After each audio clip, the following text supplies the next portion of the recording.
Welcome back to Two Crows Podcast. I'm your host, Tyler Holmes, and this is another cryptid episode. But before we get into that, I have some exciting news. We have 2 new patrons. Yay! First, we have our new Crowtit. Give it up for Chaz Acorns. The next one we have is a full-fledged accomplice, Greg. Thank you so much for joining the Crow's Nest. I super appreciate you both. Now let's dive into some cryptid activity. The state that was chosen for today was from one of you. I chose Idaho. I lived in the Panhandle for a little bit and it's very creepy up there, so it doesn't surprise me that there's some monsters lurking around. So when one of you lovely little humans told me to do Idaho, I jumped on it, and there was more there than I thought. Coming in first are the water babies of Massacre Rocks.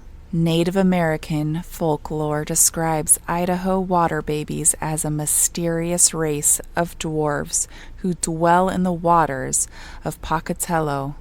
Born during a time of great famine, legend has it water babies came into existence because their mothers had drowned them to save them from starvation.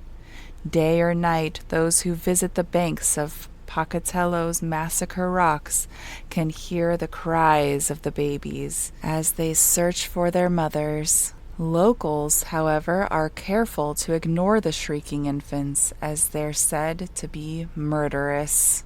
In an account written by Technotempo420, I had to pause to giggle there for a moment. Outside of my hometown of Pocatello, Idaho, is a tragic, frightening spot known as Massacre Rocks.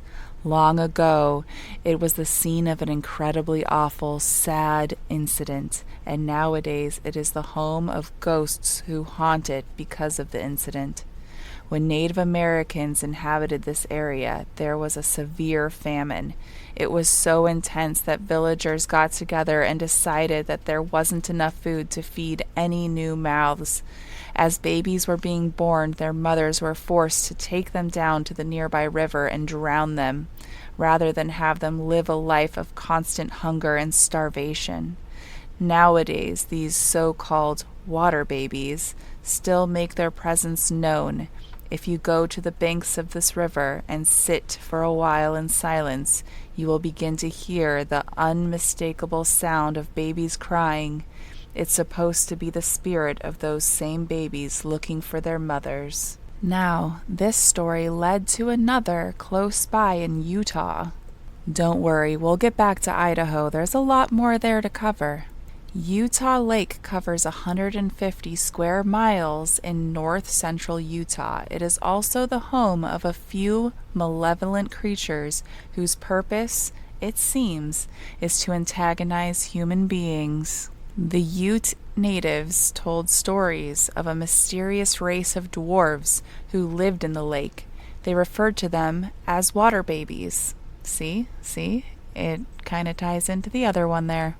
Because of their clever tactics in luring people to their deaths, they would make sounds very reminiscent of crying babies. Concerned people would take off into the lake in an effort to locate and rescue the endangered babies within, only to be dragged down into the depths by the nefarious water babies. If one managed to escape the clutches of these devilish dwarves, they wouldn't be in the clear. A huge, predatorial, man-hating monster also caused Utah Lake home. The first sighting by a European occurred just at the tail end of the Civil War, when a resident reported being chased to the shore by a 30-foot reptile, which then turned around, joined another huge beast, and swam off. Shortly after, a different man claimed to see a huge reptile with the head of a dog patrolling the waters of the lake. In 1870, some of the fishermen found a large, strange skull and tusks protruding from it in the waters. Sightings occurred steadily through the late 1800s through the 1920s when they died down. So if you hear the faint sound of a baby crying near a body of water, it just might be a water baby luring you to your death. The second story we have from Idaho is the vanishing paddler on Lake Pend, O'Reilly. I believe it's O'Reilly. You can yell at me later if I'm pronouncing that incorrectly. Lake Pend, O'Reilly is the most ocean-like body of water in all the Gem State. At 43 miles long and 1,158 feet deep, legend has it the lake with 111 miles of shoreline is the home of a gigantic Jurassic water beast known as the Lake Pend O'Reilly paddler. Locals describe the gray-colored creature as peaceful. Despite knowing there's a naval training station beneath Lake Pend, locals still believe a larger-than-life aquatic mammal lives among them. Whether it's a Jurassic water beast or a Navy submarine, either make for a fascinating local lore. Here are some sightings. The first sighting was said to be in 1944. However, there are also rumors that the Navy were testing submarines in the lake. In the 1970s, more stories appeared about a monster in the lake. In September 1977, a young girl was reportedly attacked by a strange creature near the Sandpoint City beach. Local journalists called the creature the Pend O'Reilly paddler. In 1984, an expedition to the lake by a North Idaho College professor, James R. McLeod and his college-based cryptozoology research group conducted a much-publicized investigation, CryptoQuest 84, concluding that a majority of the sightings could have been a huge prehistoric-looking sturgeon. While collecting testimonies, McLeod noted that many people had reported seeing strange things in the lake, possibly submarines. The U.S. Navy admitted to using the deep end of the lake for submarine research, albeit many years later. The International Submarine Engineer Group, ISE, of Canada also used the lake to test the Pisces, a mini-sub in the 1960s. McLeod was able to confirm that the Pisces was at Pend O'Reilly in 1965. However, the story doesn't end there. On Memorial Day, 1985, Julie Green and her friends set out for an afternoon on the lake in the mid-afternoon. The teacher from Coeur d'Alene reports a large V-shaped wave crossed about 200 yards in front of the boat. There was clearly something in the water ahead of us that was undulating, coming in and out of the water, she recalls. Green dropped her engine and gave chase, but the gunmetal gray object, which rivaled the length of her 22-foot boat, soon outdistanced her. Then, in 2007, a photographer was published showing something that looked like humps surfacing in the lake. Paddler? The image was taken on March 29, 2007, from Gross Mountain, Idaho, by the River Journalist's staff photographer, Jay Mock, and sent to Cryptomundo by Surrealist Research Bureau columnist Jody Forrest. So is there really a monster in the lake? Or is it just our military playing another prank on us? Or is the monster part of our military? Next, we'll go over to Bear Lake for another monster. The beast of Bear Lake is often described as being at least 40 feet long, with short but powerful legs.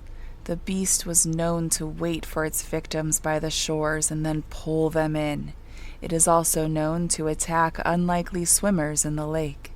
It is reported as grayish-greenish with the head of an alligator. A man who appeared on Monster and Mysteries in America claims to have seen this monster in 2007. It goes that he was riding in his boat to go check some fishing lines at night when he heard a growl-like sound. He looked to his right and saw it looking at him. It just went in the water. However, there is the chance that people could confuse the monster with a large alligator. However, this is unlikely due to the fact that Idaho is far too cold for an alligator. Although thinking back, we did think that about the bull shark as well, and yet we find that quite far up the rivers. But I digress. Maybe because I want to believe in monsters.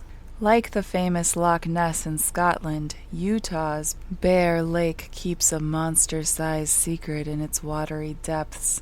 Located at the top of Logan Canyon on the Idaho border, Bear Lake has been at the center of monster sightings stories since 1868. Now I know Utah and Idaho seem to be mixing a lot, and that's because they do. We pretend our states are these very separate entities, but really they're not. Okay, back to 1868. That was the year that local resident and Deseret News correspondent Joseph Rich reported sightings of a strange serpent creature in the newspaper. Between 1868 and 1871, several more sightings of the monster were reported, including campers who claimed that a huge alligator-like creature emerged from the waters and destroyed their camp. Local man Thomas Slate reported a huge animal out on the lake swimming with incredible speed, while Aquila Nebeker saw the monster gobbling his flock of sheep, along with several rolls of barbed wire. A local fisherman even captured a junior member of the notorious Bear Lake monster family near Fish Haven in the summer of 1871. Panic over the monster reached such a fevered pitch that area gun sales increased from 1868 to 1870. Gotta capitalize on anything, right? But with each sighting, descriptions of the monster changed dramatically. It was reportedly between 6 and 90 feet long, with a horse-like or maybe snake-like head, with a body that was alternatively brown, green, shiny, scaly, or hairy. The monster was seen rising from the water, floating calmly, swimming at great speeds, and even walking on the shore. Several eyewitnesses were well-respected members of the community, which gave the story credibility. Various plots were hatched to capture the monster, from giant fish hooks to plans for straining the lake itself. None of those came to fruition. Oddly enough, Joseph Rich eventually admitted that he had invented the monster story to attract tourists to Bear Lake, but many eyewitnesses stood by their accounts, and Shoshone oral tradition actually tells of a serpent-like creature in that lake. So what do you think about Bear Lake monster? Historical fact, fascinating legend, or a complete hoax? For me personally, I would love to believe that it's real. If you've ever been, let me know what your experience was. Our next place was kind of hard to find information on because there's such a tourist spot here for hiking that it was very difficult to find things about lore that wasn't a map of the hike itself. The Seven Devils. Long ago, 7 child-eating giant brothers lived on the horizon of the Idaho-Oregon border. Terrified of the giants who had eaten their children, locals sought help from the great coyote. Great as he was, he knew he couldn't defeat the murderous giants with strength alone, so Coyote relied on his skillful wit.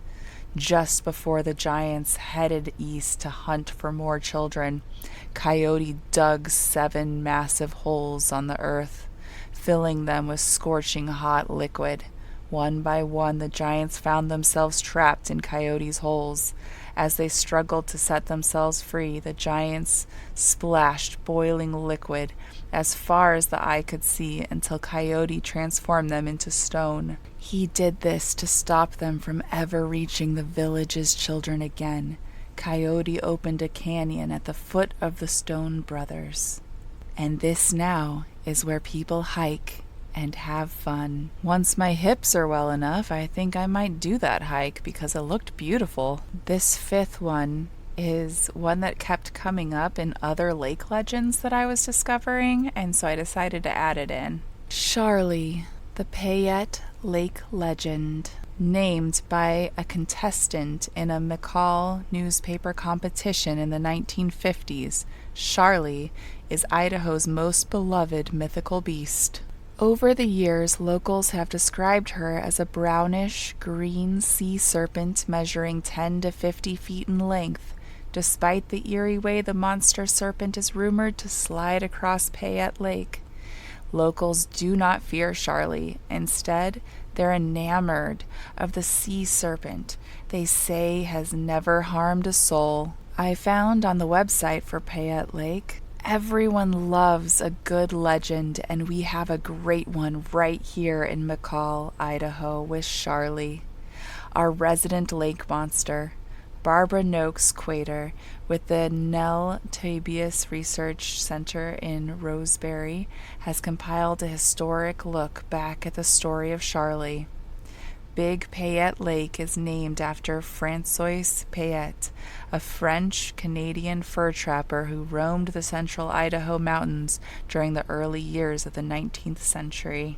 The natural lake is over 5,000 glacial curved acres of clean, still water, surrounded by towering pines and serene Douglas fir. At its deepest, the darkest point near the northwest shore, the lake is 392 feet deep.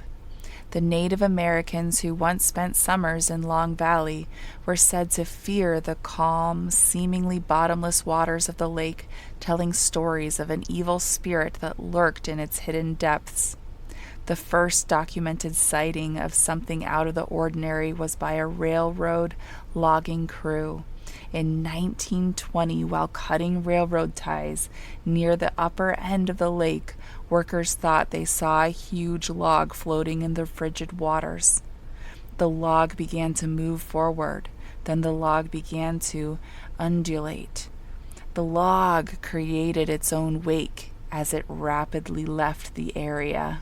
In 1944, a group of people near the Narrows saw a creature describing it as at least 35 feet long, with a dinosaur-type head, pronounced jaw, humps like a camel, and shell-like skin. This dramatic account propelled the story into the national headlines.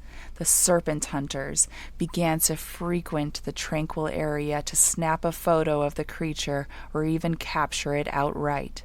An article published in National Distributed Times magazine in August 1944 reported that 30 people had seen the periscope-shaped head of the creature they called Slimy Slim since July 2nd of that year.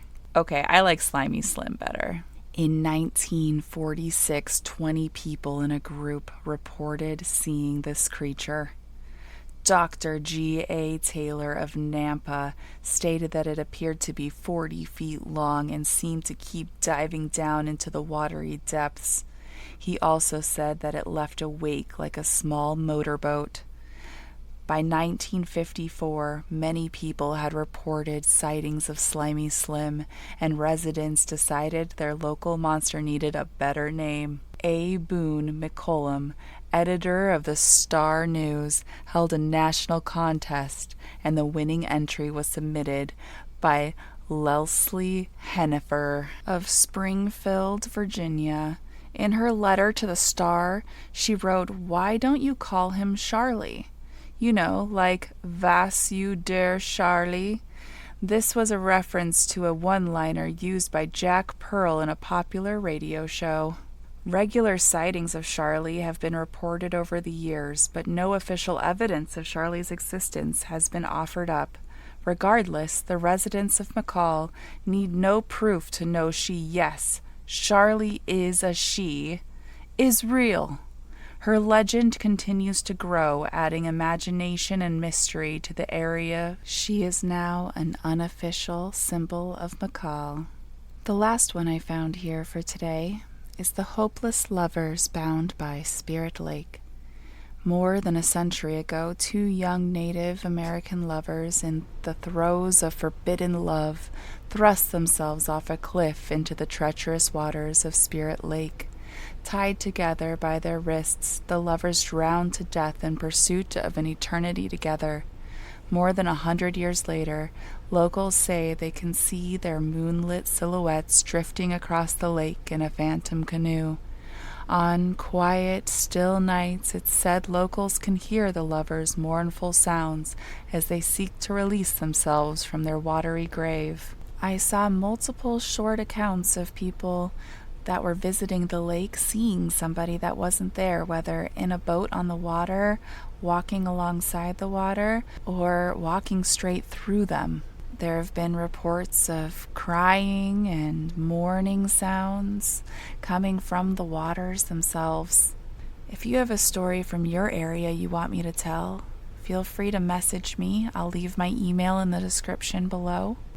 Please feel free to subscribe if you want to hear more from me, and turn your notifications on so you know when I post, and we post 3 times a week. If you want to join the Crow's Nest on my Patreon, I will leave that link below. The tiers start at $3 a month. Every little bit keeps the podcast running.